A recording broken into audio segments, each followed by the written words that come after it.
अमावस दोष सबने सुना, सबने जाना। कुछ तो भागते हैं गंगा जी के तट पर, कुछ जलाशयों पर, कुछ शिव मंदिर में और कुछ पीपल पर दिया जलाने। खैर, ये तो कई परिवारों में परंपरा भी चल पड़ी है और स्पेशली सनातनी परिवारों में तो अमावस्या की पूजा भी जाता है। मगर बहुत सारी कम्युनिटीज में देखा जाता है कि अमावस्या पर विशेष कुछ ना कुछ तो करते हैं। इसका मतलब कुछ ना कुछ तो गड़बड़ कहीं ना कहीं तो है। कई चीजें हमारे एक धार्मिक कर्म कांड में आ गई, मगर उसके जो पीछे का कारण वो कहीं ना कहीं जुड़ा तो ज्योतिष से हुआ है। चलिए आज इसी पे चर्चा करेंगे। नमस्कार, बहुत बहुत स्वागत है आपका हमारे इस खास कार्यक्रम में। दर्शकों, केंद्रुम योग भी लगा था चंद्रमा से और आज बात करने जा रहे हैं अमावस दोष की, जो कि वो भी चंद्रमा से ही लगता है। अब चैनल को सब्सक्राइब करें, वीडियो को शेयर अवश्य करें। सब्सक्राइब करने से जो भी मेरी वीडियोस इसमें आती है आपको पहले शो हो जाएगी। जब जब चंद्रमा सूर्य के साथ मेल कर जाता है वो अमावस होती है। जैसे ही वो सूर्य से बहुत दूर चला जाता है और आमने सामने आ जाते हैं उसे पूर्णमासी कहते हैं। ये दो शब्द सबने सुने हैं। पूर्णमासी से डरता कोई नहीं है, मगर अमावस्या पर भागते लोग मंदिरों में हैं, जलाशयों पर हैं, गंगा के तट पर, और पीपल के द्वार तो सब खुले ही मिलते हैं आपको। प्रियजनों, सूर्य और चंद्रमा जब मिलते हैं वो काली रात बनती है। अक्सर आपने कहा और सुना देखा होगा, जिसने बलि देनी होती है या काले कारनामे करनी होती है, टूना टोटका करना होता है, वो अमावस दोष को करता है। अगर आपके ऊपर कुछ नहीं भी हुआ फिर भी अमावस को मनाते हो, इसका मतलब कहीं ना कहीं हमारे अंदर ये चीज डाल दी गई है कि महीने में एक बार जो अमावस आती है उस पर हमें गंगा स्नान करना चाहिए, पीपल पर दिया जला देना चाहिए, शिव मंदिर चले जाना चाहिए, ताकि उस दिन कुछ गड़बड़ होने वाली हो तो हमारे को इफेक्ट या बैड इफेक्ट ना मिले। जो चीज आपकी रोटेशन में आ गई है उसको आप कर रहे हो, और जो नहीं कर रहे उनकी रोटेशन में नहीं आई है, तो क्या ये प्रभाव उनको नहीं डालता होगा?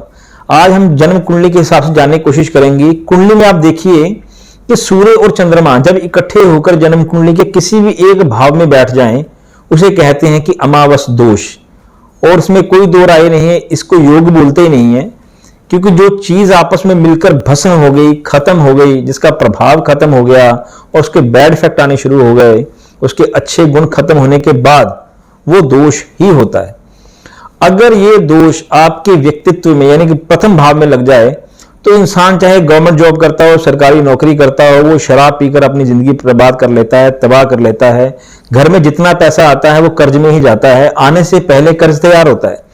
यही अमावस दोष अगर जन्म कुंडली के दूसरे भाव में बैठ जाए, इंसान का बहुत बड़ा धन लॉस होता है।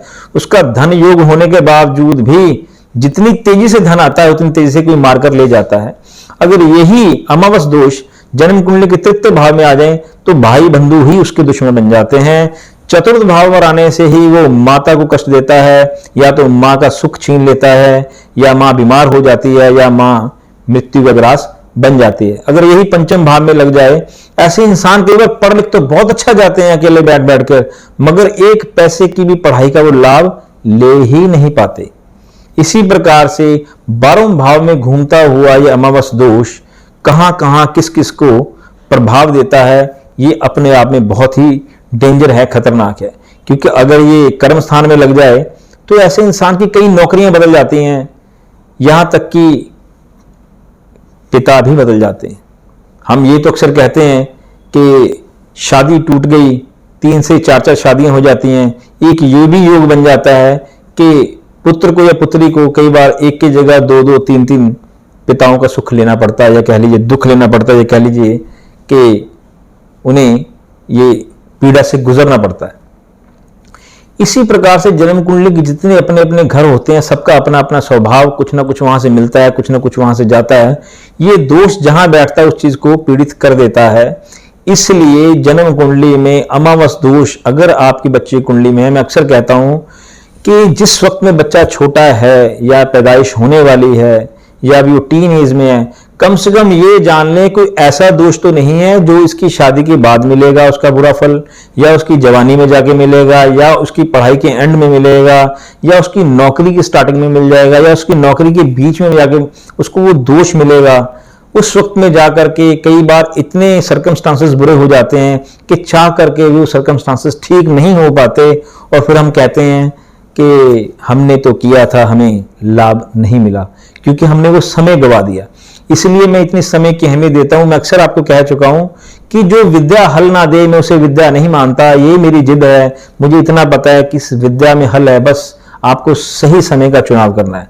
इसलिए अमावस दोष से बचने के लिए जो महा उपाय है, जिस दिन हमारी ये सीरीज पूरी हो जाएगी उस सबके लिए सेम होगा, सामान्य होगा, उसको अवश्य कीजिएगा। तब तक के लिए अमावस दोष अगर आपकी जन्म कुंडली में है, फॉर टाइम बिंग आपको काले कपड़े नहीं पहनने हैं, उस दिन नॉनवेज नहीं खाना है, उस दिन मंदिर अवश्य जाना है, और हो सके तो उस दिन गंगा स्नान या किसी जलाशय पर या कुएं पर या नदी पर स्नान अवश्य करें। दर्शकों, ऐसी आपकी कोई भी जानकारी हो, कोई आपका सवाल हो, आप निर्विघ्न कमेंट सेक्शन में अपने सवालों के हल ले सकते हैं। किसी भी चीज़ में कंफ्यूजन होने की आपको कोई आवश्यकता नहीं है। बहुत बहुत धन्यवाद। नमस्कार।